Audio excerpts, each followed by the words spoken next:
அல்லாஹுடைய தூதர் ஸல்லல்லாஹு அலைஹி வஸல்லம் இடத்திலே ஒரு நபித்தோழர் கேட்கிறார், அல்லாஹுடைய தூதரே, அல்லாஹ்விற்கு விருப்பமான செயல்கள் எது? அப்படி என்றால் இந்த செயலை செய்தால் அல்லாஹ் நேசிப்பான், அப்படி ஒரு செயலை எங்களுக்கு அறிவித்து தாருங்கள். அல்லாஹுடைய தூதர் ஸல்லல்லாஹு அலைஹி வஸல்லம் கூறிய அந்த செயல் என்ன தெரியுமா?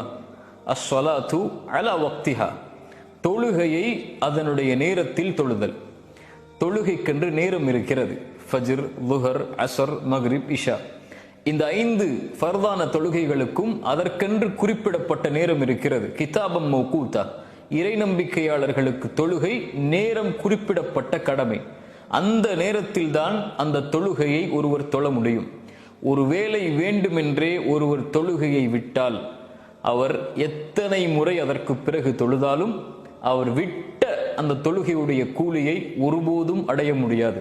அதனால்தான் அல்லாஹ் குர்ஆனிலே முஃமின்கள் தொழுகையை பாதுகாப்பார்கள் என்கிறான்.